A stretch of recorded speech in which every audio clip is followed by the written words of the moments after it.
बल्लारपुर शहर में स्थित गोलपुलिया के स्थान पर जमा दूषित पानी से नागरिकों को यातायात में बड़ी परेशानी हो रही है। इस संबंध में निवेदन युवक कांग्रेस ने रेलवे विभाग को दिया। इस समय क्या मांग की गई, देखते हैं इस खबर में।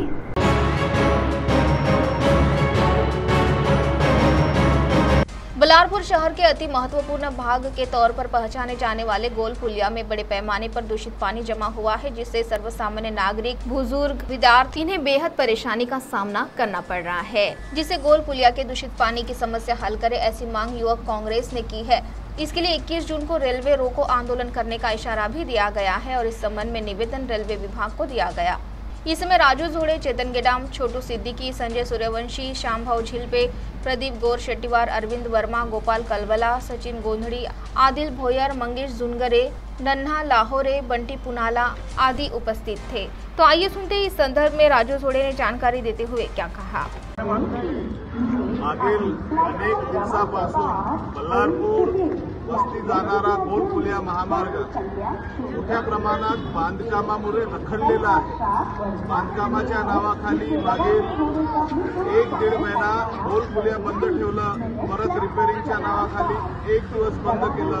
पाऊस आला की गोलपुलियामध्ये पाणी पूर्ण साचते, जमावते, जेणेकरून शाळेतले विद्यार्थी, व्यापारी, सामान्य लोक, नोकरी पेशेचे लोक, रहदारीचा मार्ग बंद पडते। रेल्वे प्रशासनाचा तो निर्लज्ज ठेकेदार शर्मा नावाचे इंजिनियर हे निर्लज्ज पद्धतीने काम करत असल्यामुळे सातत्याने काँग्रेसकडून आम्ही निवेदन दिले आणि निवेदन दिल्यानंतर थातूरमातूर काम सुरू आहे। या थातूरमातूर कामामुळे अनेक लोक त्रस्त आहे। या 21 तारीखपर्यंत गोलपुलियाचं काम सुरळीत झालं नाही तर 21 तारीखला काँग्रेसतर्फे, युवक काँग्रेसतर्फे, महिला काँग्रेसतर्फे गोलपुलियाच्या वरती असलेला रेल रोको आंदोलन आम्ही करू।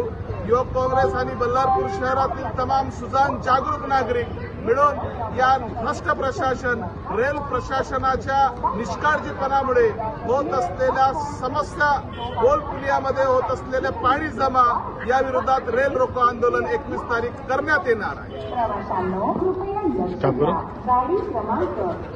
CTV के लिए प्रतिनिधि वैभव रियारकर की रिपोर्ट।